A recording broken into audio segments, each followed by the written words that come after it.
Welcome back. कैसे हो सब लोग? चलो अपन लोग है ना आज की क्लास स्टार्ट करते हैं। तो आज जो अपन लोग टॉपिक डिस्कस करने वाले हैं ना, वो टॉपिक अपने पास कौन सा वाला है? C(x) आबंध की प्रकृति। C(x) आबंध की प्रकृति से क्या मतलब है वो समझे आप लोग है ना। C का मतलब होता है कार्बन और X का मतलब हेलोजन, यानी ये C और X के बीच में जो बॉन्ड बनता है ना, उस बॉन्ड की जो अपने पास प्रकृति होती है, उसका जो नेचर होता है, वो नेचर होता कैसा है, उसके बारे में अपन लोगों को आज यहाँ पर पूरा का पूरा डिस्कस करना है। ठीक है, तो आप लोग चेक करो यहाँ पर अपन लोग है ना क्या करते हैं, सबसे पहले इसको बेसिकली इसके स्ट्रक्चरल फॉर्मूले के बारे में लिखते हैं अपन लोग। जैसे अपने पास स्टार्ट के अंदर क्या होता है? कार्बन। इस कार्बन से कौन जुड़ा हुआ होता है? अपने पास हेलोजन, राइट। तो मैंने आप लोगों को पहले क्या रखा है कि कार्बन की जो अपने पास वैलेंसी होती है ना, वो कार्बन की वैलेंसी कितनी होती है? 4। तो एक तो ये बॉन्ड हो गया, इसके अलावा अपने पास क्या करेंगे अपन लोग, इसकी बॉन्ड की कंडीशंस को शो कर देते हैं। 1 2 और ये 3, ठीक है। 1 2 3 और ये 4, इसके अंदर टोटल जो अपने पास सहसंयोजक बंध है वो कितने हो गए? 4 हो गए। और इसकी वैलेंसी तो अपने पास क्या हो चुकी है? कार्बन की पूरी हो चुकी है। और यहाँ पे X का मतलब अपने पास क्या हो सकता है? हेलोजन, कोई भी हेलोजन आइटम हो सकता है अपने पास है ना, क्लोरीन, ब्रोमीन, आयोडीन है ना, एस्टेटीन, और इसी प्रकार से अपने पास टेनिसिन। तो अभी अपन लोगों को यहाँ पर ये पता करना है कि इसके बॉन्ड की जो प्रकृति होती है, इसका जो नेचर होता है वो होता कैसे। तो स्टार्ट करें अपन लोग C(x) आबंध की प्रकृति के बारे में। तो आप लोग चेक करें क्या होने वाला है। एक होता है कार्बन, एक होता है हेलोजन। कार्बन और हेलोजन में यदि बात करें ना, तो दोनों में से जो हेलोजन परमाणु होता है वो अधिक विद्युत ऋणी होता है। इसमें से कार्बन और हेलोजन में से अधिक विद्युत ऋणी जो तत्व है वो कौन सा वाला होता है? तो आप लोग क्या कहोगे? हेलोजन। यदि मैं बात करूं आवर्त सारणी के बारे में, यस, किसके बारे में अपन लोग वो बात करें? आवर्त सारणी के बारे में।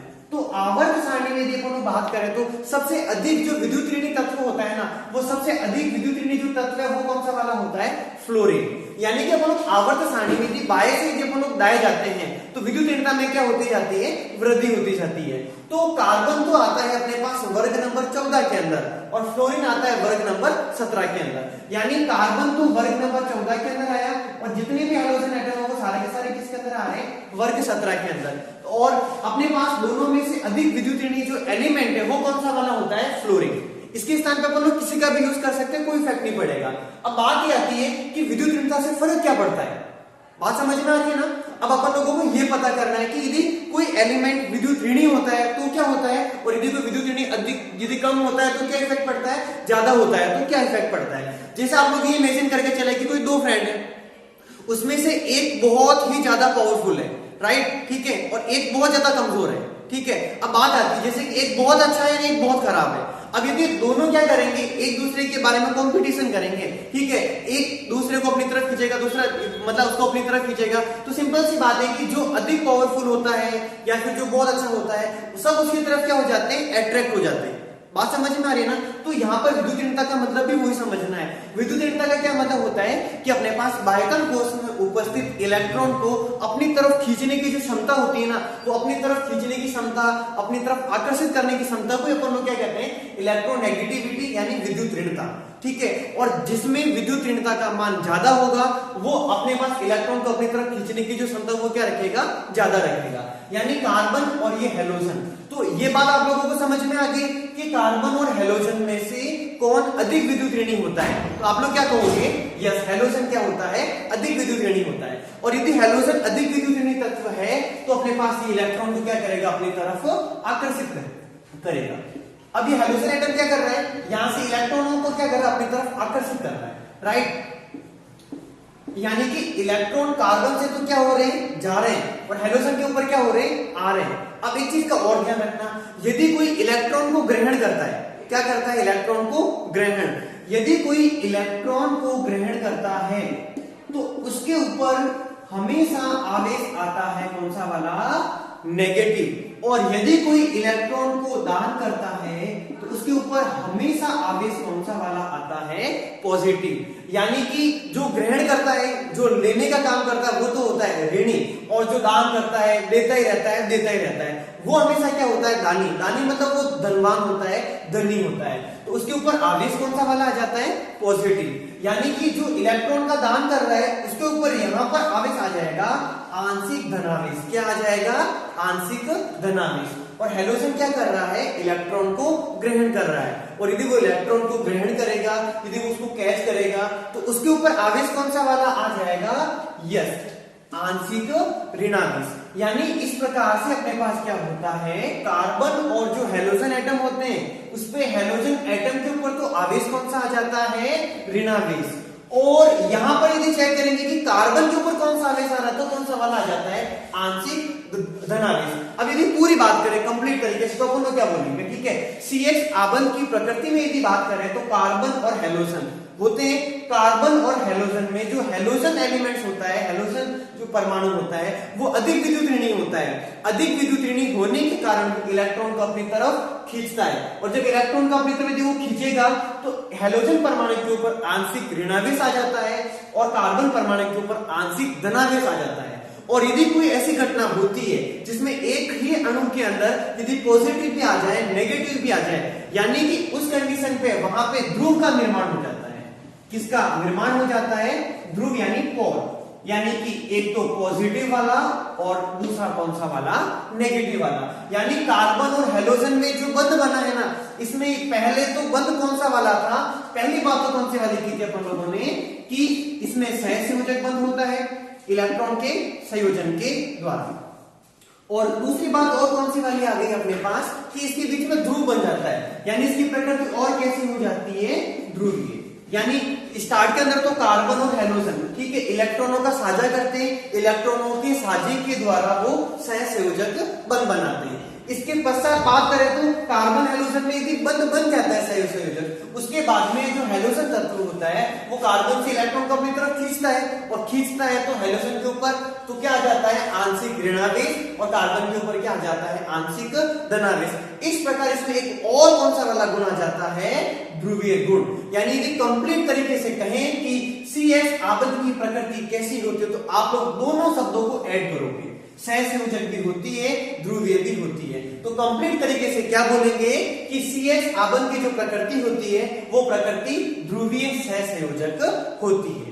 बात समझ में आ गई आप लोगों को, ठीक है। वापस मैं पूरी चीज बोल रहा हूं, वो आप लोग प्लीज अच्छे से सुनना एक बार, ठीक है। कार्बन और हेलोजन तत्व इलेक्ट्रॉन के साझे के द्वारा सहसंयोजक बंध बनाते हैं। सहसंयोजक बंध बनाने के कारण, ठीक है, उसके बीच में सिग्मा बॉन्ड बन गया। सिग्मा बॉन्ड बन जाने के कारण उसके बाद में हेलोजन जो एलिमेंट होता है वो इलेक्ट्रॉन को अपनी तरफ खींचता है। इलेक्ट्रॉन को अपनी तरफ खींचने के कारण हेलोजन के ऊपर आंशिक ऋणावेश आ जाता है, जबकि कार्बन परमाणु के ऊपर आंशिक धनावेश आ जाता है। इस घटना के कारण दोनों में ध्रुवीय गुण उत्पन्न हो जाता है। अतः CH आबंध की जो प्रकृति होती है वो ध्रुवीय सहसंयोजक होती है।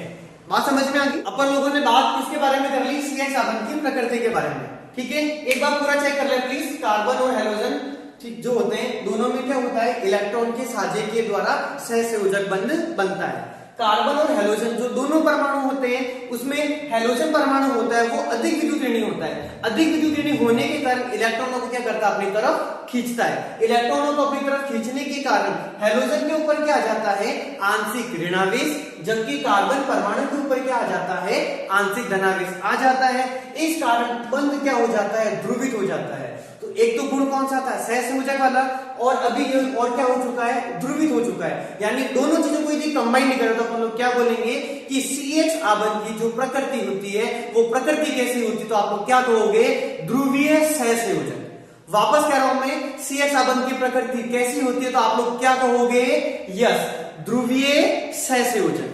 बात समझ में आ गई, ठीक है। अब बात करते हैं अपन लोग कि CH आबंध की जो प्रकृति होती है इसके अंदर कौन कौन से गुणधर्म पाए जाते हैं, ठीक है, ओके। तो बात करते हैं अपन लोग इसके CH आबंध की प्रकृति के जो कैरेक्टरिस्टिक्स होती है अपने पास, इसके गुणधर्म कौन कौन से होते हैं उसके बारे में बात करते हैं। हाँ, तो अपन लोग बात करते हैं CH आबंध की प्रकृति के अंदर इसके जो मतलब इसमें द्विध्रुव आघूर्ण के अंदर क्या हो सकता है, इसके आबंध लंबाई के अंदर क्या होगा, इसके आबंध ऊर्जा में किस प्रकार से वेरिएशन देखा जाता है, राइट, ठीक है। इसमें हेलोजन वाले जो एटम है ना अपने पास, जैसे फ्लोरीन, क्लोरीन, ब्रोमीन, तो उसमें यदि अपने पास अलग अलग एटम होगा तो उसकी कंडीशन क्या होने वाली है। तो सबसे पहले बात करते हैं द्विध्रुव आघूर्ण के बारे में। आप लोग क्या करना है जैसे, ठीक है, अपने पास जैसे कि स्टार्ट करना, जैसे कि कौन कौन हो सकते हैं अपने पास, कार्बन, और इसके साथ में कौन है अपने पास, फ्लोरीन। कार्बन का बॉन्ड किसके साथ में हो सकता है, क्लोरीन के साथ में, फ्लोरीन, क्लोरीन, या फिर अपने पास कौन है, ब्रोमीन, और या फिर अपने पास क्या हो सकता है, आयोडीन। तो इसके अलग अलग जो इफेक्ट है, सबसे पहले बात अपन लोग जो करेंगे वो किसके बारे में करेंगे, इसके डाइपोल मोमेंट्स, यानी द्विध्रुव आघूर्ण के बारे में कि इसके डायपोल मोमेंट के अंदर होता क्या है, इसके द्विध्रुव आघूर्ण के अंदर जो होता है वो होता क्या है। तो अपन लोग बात करते हैं, देखो मैंने आप लोगों को क्या क्या रखा है समझा ध्यान से, है ना, कि कार्बन होता है और हेलोजन एटम होता है। इसमें कार्बन और हेलोजन एटम होता है, इसमें अपने पास जो फ्लोरीन होता है ना, मैं आप लोगों को पहले कंप्लीट करवा दूं ये सारी चीजें कि अपने पास जो विद्युत ऋणता होती है उस विद्युत ऋणता का जो क्रम होता है अपने पास वो क्या होता है, हेलोजन जो एटम उसके अंदर फ्लोरीन, क्लोरीन, ब्रोमीन, आयोडीन, एस्टेटिन और टेरेसिन। इसमें अपने पास जो सबसे अधिक विद्युत ऋणी जो एलिमेंट होता है ना, वो सबसे अधिक विद्युत ऋणी एलिमेंट कौन होता है, फ्लोरीन। बात समझ में आ रही है, सबसे अधिक जो विद्युत ऋणी एलिमेंट होता है वो कौन होता है, फ्लोरीन, राइट। और अपने पास इसके बाद क्लोरीन, ब्रोमीन, यानी कि अपने पास वर्ग में ऊपर से यदि नीचे जाते हैं तो विद्युत ऋणता के मान में क्या होती है, कमी आती है। यानी यहाँ पे यदि अपन बात करें फ्लोरीन, क्लोरीन, ब्रोमीन, आयोडीन, इसमें सबसे अधिक जो विद्युत ऋणी तत्व है वो कौन सा वाला है, फ्लोरीन है। और जिसकी विद्युत ऋणता ज्यादा होती है वो इलेक्ट्रॉन को अपनी तरफ खींचने की क्षमता भी क्या रखता है, ज्यादा रखता है। और यदि अपने पास इमेजिन दैट की स्टार्ट के अंदर अपने पास ये फ्लोरीन है, इसको खींच रहा है, बहुत खतरनाक तरीके से खींचेगा तो अपने पास क्या होगा इसके अंदर कि इसमें जो F है वो अधिक पावरफुल है। अधिक पावरफुल इसका मतलब उसको अधिक तीव्रता से खींचेगा, और यदि वो अधिक तीव्रता से खींचेगा मतलब इसमें इसके द्विध्रुव आघूर्ण का मान, जो द्विध्रुव आघूर्ण बनेगा वो इसमें इसके द्विध्रुव आघूर्ण का मान क्या हो जाएगा, ज्यादा हो जाएगा। Cl को खींचने की क्षमता क्या कम है। आप लोग इसको प्रैक्टिकल एग्जांपल समझो, जैसे कि अपने पास कौन स्टार्ट किया था, फ्लोरीन, ठीक है, ये फ्लोरीन है, ये कार्बन है, ये फ्लोरीन इसमें क्या कर रहा है, खींच रहा है, बहुत खतरनाक तरीके से खींच रहा है, दूर करने की कोशिश कर रहा है। इसमें पावर बहुत ज्यादा है, बहुत ज्यादा। इसका क्या मतलब हुआ कि इसका द्विध्रुव आघूर्ण क्या हो जाएगा, ज्यादा हो जाएगा, ठीक है। यानी कि इसमें पॉजिटिव और नेगेटिव बंध को जितना अधिक तीव्रता से खींचेगा, डायपोल मोमेंट्स की वैल्यू उतनी क्या हो जाएगी, ज्यादा हो जाएगी। इसने फ्लोरीन ने तो खींचा इतना खतरनाक, उसके बाद क्लोरीन थोड़ा सा कम खींच पाएगा, ब्रोमीन थोड़ा और कम खींच पाएगा, क्योंकि उसकी इलेक्ट्रोनेगेटिविटी की वैल्यू क्या है, यस, कम है। यानी कि अपने पास सबसे अधिक जो द्विध्रुव आघूर्ण होता है वो किसका होता है, फ्लोरीन का। उसके बाद में किसका होता है, क्लोरीन। उसके बाद किसका होता है, ब्रोमीन। उसके बाद में किसका होता है, आयोडीन का। तो यदि अपन बात करें तो अपने पास इसका ऑर्डर ये हो जाएगा, राइट, यानी ये सबसे ज्यादा, उसके बाद ये, उसके बाद ये और उसके बाद में ये, राइट। यदि अपन यहाँ पे भी सॉल्व करना चाहते हैं क्या लिखेंगे, सबसे ज्यादा CF का होता है, उसके बाद में कौन होता है, CCl होता है, उसके बाद में कौन होता है, CBr होता है, सबसे लास्ट में कौन होता है अपने पास Ci, यानी सबसे कम किसकी हो जाएगी इन चारों में से, तो अपने पास कार्बन और इसके I के बीच के बॉन्ड के बारे में। अब बात करते हैं आबद्ध लंबाई के बारे में कि आबद्ध लंबाई से अपने पास क्या इफेक्ट पड़ता है, bond length, right, bond length यानी कि आबद्ध लंबाई, इसमें क्या इफेक्ट पड़ता है। तो आप लोगों को अच्छे से पता होगा यदि आप लोगों ने परमाणविक आकार के बारे में, एटॉमिक साइज के बारे में यदि आप लोगों ने डिस्कस कर रखा है, तो एटॉमिक साइज के अंदर क्या होता है कि वर्ग में ऊपर से नीचे जाते हैं, ऊपर से नीचे जाते हैं तो क्या होता है, मुख्य क्वांटम संख्या के मान में वृद्धि होती है। मुख्य क्वांटम संख्या का क्या मतलब हुआ, उसके मुख्य कोषों की संख्या में यदि वृद्धि होती है तो उसके अपने पास क्या हो सकता है वहां पर कि इसके मुख्य क्वांटम संख्या के मान में वृद्धि हो जाती है। तो ऊपर से नीचे जाते हैं तो कोषों की संख्या में वृद्धि होती है, जिससे उसके आकार में क्या हो जाती है, वृद्धि हो जाती है। अब आप लोग चेक करना, इसमें यदि अपन लोग कंपैरिजन करते हैं, यहाँ पे कार्बन कार्बन कार्बन कार्बन, ये इस तरफ का जो मामला बिल्कुल सेम है, यानी कि आकार में जो फर्क पड़ेगा ना वो इससे फ्लोरीन, क्लोरीन, ब्रोमीन, आयोडीन से पड़ने वाला है। और ऊपर से नीचे जाएंगे आकार में वृद्धि होती है, और यदि आकार में वृद्धि होती है तो यहाँ पे अपने पास CF जो है बॉन्ड, इस बॉन्ड की लंबाई सबसे कम हो जाएगी, इसकी लंबाई क्या हो जाएगी, सबसे ज्यादा हो जाएगी। यानी कि बॉन्ड लेंथ के बारे में बात करें ना तो अपने पास क्या होता है कि CF, Cl, CBr और Ci, इसमें सबसे अधिक जो अपने पास है वो किसका हो जाएगा, Ci का। तो यदि अपन लोग इसको इसके अकॉर्डिंग लिखना चाहते हैं तो क्या लिखेंगे, CF, इससे ज्यादा किसकी वैल्यू होती है अपने पास बॉन्ड लेंथ की, CCl, इसके बाद में क्या लिखेंगे अपन लोग, C और ये Br, और सबसे ज्यादा जो बॉन्ड लेंथ है वो किसकी हो जाएगी, Ci की, राइट। बातें इजीली समझ में आ रही होगी, ठीक है। तो अपन लोगों ने द्विध्रुव आघूर्ण डिस्कस कर लिया, आबद्ध लंबाई डिस्कस कर ली। अब बात करते हैं आबद्ध ऊर्जा के बारे में। तो आबद्ध ऊर्जा टॉपिक पढ़ने से पहले हमें यह पता होना चाहिए आबद्ध ऊर्जा होती क्या है। तो आबद्ध ऊर्जा का मतलब ये होता है कि अपने पास कोई भी बॉन्ड होता है, उस बॉन्ड को तोड़ने के लिए जितनी ऊर्जा की आवश्यकता होती है वो ऊर्जा ही अपने पास क्या कहलाती है, आबंध ऊर्जा कहलाती है। वापस सुनना ध्यान से, ठीक है, कि किसी आबंध को तोड़ने के लिए जितनी ऊर्जा की आवश्यकता होती है वो ऊर्जा ही अपने पास क्या कहलाती है, आबंध ऊर्जा कहलाती है। यदि आबंध को तोड़ने में यदि कम ऊर्जा की आवश्यकता होगी तो आबंध ऊर्जा का मान कम हो जाएगा, और यदि आबंध को तोड़ने के लिए यदि अपने पास अधिक ऊर्जा की आवश्यकता है तो उसके आबंध ऊर्जा का मान भी क्या हो जाएगा, अधिक हो जाएगा। अब यहाँ पर जो बात करनी है आबंध ऊर्जा के बारे में, मैं आप लोगों को एक सिंपल सा एग्जांपल दे रहा हूँ, वो सुनना ध्यान से। अपने पास है ना, अपन लोग काम करते हैं, आराम से घर पे बैठते हैं, और घर पे बैठने के बाद ये चेक करते हैं कि अपन लोग है ना क्या करते हैं कि दो लकड़ी लेके आते हैं। एक लकड़ी होती है छोटी, एक लकड़ी होती है बड़ी, राइट, ठीक है। मैं आप लोगों को ये समझाना चाह रहा हूं कि बॉन्ड की लंबाई का आबंध ऊर्जा से क्या संबंध है, ठीक है। जैसे मेरे पास एक लकड़ी जो बहुत लंबी है, बहुत लंबी लकड़ी, एक तो मैं उसको तोड़ता हूं, एक मेरे पास छोटी लकड़ी बिल्कुल छोटी सी है, ठीक है, एक मैं उसको तोड़ता हूं। तो आप लोग है ना इसमें थोड़ा प्रैक्टिकली फील करो। जब तक आप लोग है ना प्रैक्टिकली केमिस्ट्री को इसके अकॉर्डिंग, एग्जांपल्स के अकॉर्डिंग डिस्कस नहीं करोगे ना, चीजें आप लोगों को अच्छे से समझ में आने वाली नहीं है। ऐसे पढ़ो कि चीजें आप लोगों के माइंड में पूरी की पूरी फिट हो जाए। तो आप लोग मुझे बताओ, एक लकड़ी बहुत बड़ी है, एक उसको तोड़ना है, एक लकड़ी छोटी है उसको तोड़ना है, तो किसमें अधिक ऊर्जा की आवश्यकता होगी? ट्राई करके देख लेना, मैं बता रहा हूं आप लोगों को। बड़ी लकड़ी को तोड़ना बहुत आसान है, लेकिन यदि लकड़ी छोटी है ना उसको तोड़ना बहुत कॉम्प्लिकेटेड है। नहीं पता हो तो एक ही लकड़ी लेना बहुत बड़ी, उसके और टुकड़े करना, और टुकड़े करना, और टुकड़े करना, और टुकड़े करना, और टुकड़े करना। सबसे एंड में जब वो छोटा सा टुकड़ा बचता है ना उसको तोड़ने की कोशिश करना। इतनी ऊर्जा की आवश्यकता होगी आप लोग सोच भी नहीं सकते। तो यहां से एक बात समझ में आई आप लोगों को? यस, क्या बात समझ में आई? ये जितने भी रूल्स होते हैं ना बाहरी एनवायरमेंट से उठाए जाते हैं, फिर इनको केमिस्ट्री के अंदर, फिजिक्स के अंदर अप्लाई किए जाते हैं। कभी ऐसा नहीं होता है कि किताबों के अंदर जो लिखा हुआ है उससे एनवायरमेंट के अंदर अप्लाई होता है वातावरण में। वातावरण में चीजें होती है, उनके संबंध में चीजें फिर किताबों में जाके छपती है। तो आप लोगों को एक बात समझ में आ रही होगी कि जिसका आकार जितना ज्यादा है उसको तोड़ने के लिए ऊर्जा क्या चाहिए? कम। आप लोग मुझे बताओ कि यहाँ पे सबसे अधिक जो बंध की लंबाई है वो किसकी है? यस, किसकी है? तो आप लोग क्या कहोगे? CI की। और सबसे कम किसकी है? CF की। यानी कि अपने पास यदि बात करें आबंध ऊर्जा यानी कि bond energy, bond energy, right, यानी आबंध ऊर्जा। तो अपने पास आप लोग मुझे बताओ इसका आकार सबसे ज्यादा है, सबसे ज्यादा इसका क्या मतलब हुआ?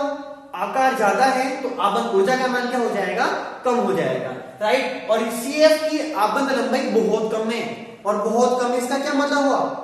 यस, यदि लंबाई कम है तो अपने पास यहाँ पर इसकी ऊर्जा का मान क्या हो जाएगा? बढ़ जाएगा। यानी कि CF और CI में यदि अपन लोग कंपैरिजन करें तो आप लोग मुझे बताओ कि सबसे अधिक जो आबंध ऊर्जा का है जो उसका मान है वो होगा किसका? CF जो बॉन्ड है उसका होगा या CI का होगा? सोचो थोड़ा सा, बात समझ में आ गई ना? यस, तो अपने पास सबसे अधिक होता है CF का और सबसे कम किसका होता है? CI का। तो मैं तीर का अकॉर्डिंग क्या शो करूंगा कि सबसे ज्यादा तो ऊपर वाला का होता है और सबसे कम किसका होता है? नीचे वाला का होता है। यानी यदि यहाँ पे अपन बात करेंगे तो CF की आबंध ऊर्जा का मान सबसे ज्यादा होता है, इसके बाद में किसका होता है? CCl का, इसके बाद में होता है CBr का, और उसके बाद में किसका होता है अपने पास? CI का, राइट। तो आप लोगों को यहाँ पर इसके गुणधर्मों के बारे में बहुत अच्छे से समझ में आ गया होगा कि जो CH आबंध है उसकी जो प्रकृति होती है, प्रकृति के बाद में इसमें जो द्विध्रुव आबंध के मान किस प्रकार से चेंज होते हैं, इसके आबंध लंबाई का मान कैसे चेंज होता है, और आबंध ऊर्जा का मान चेंज होता कैसे है, ठीक है। तो ये तो लोगों ने जो टॉपिक डिस्कस किया है उस टॉपिक का नाम है CH आबंध की प्रकृति, और आई एम 100% श्योर दैट आप लोगों को बहुत अच्छे से समझ में आ गया होगा, ठीक है। तो मिलते हैं अपन लोग वापस नेक्स्ट वीडियोस के अंदर नेक्स्ट टॉपिक के साथ में। और नेक्स्ट टॉपिक जो अपने पास आने वाला है वो टॉपिक आने वाला है कि अपने पास हेलो एल्केन को बनाने की विधि, उसकी रिएक्शन ऑफ मैकेनिज्म के बारे में अपन लोग डिस्कस करेंगे, उसके मेथड ऑफ प्रिपरेशन के बारे में डिस्कस करेंगे, और वहां से ऑर्गेनिक केमिस्ट्री आप लोगों की स्टार्ट होने वाली है। अभी तक अपन लोगों ने जो चीजें पढ़ी है वो सिर्फ बेसिक फंडा था, फंडा अभी आने वाला है ऑर्गेनिक केमिस्ट्री का। जो अपने पास मेन जो अपने पास है ना चीजें जो अपन लोगों को पढ़ने के लिए बहुत जरूरी होती है, जहां से एग्जाम में क्वेश्चन आते हैं, ठीक है, वो चीजें अपन लोग स्टार्ट करेंगे। अब तो आप लोग नेक्स्ट वीडियोस के अंदर आप लोगों को मेथड ऑफ प्रिपरेशन के बारे में बताया जाएगा, राइट। तो अपन लोग मिलते हैं वापस नेक्स्ट वीडियोस के अंदर। आप लोग पढ़ते रहो, मस्त रहो, ऑल द बेस्ट। मिलते हैं वापस नेक्स्ट।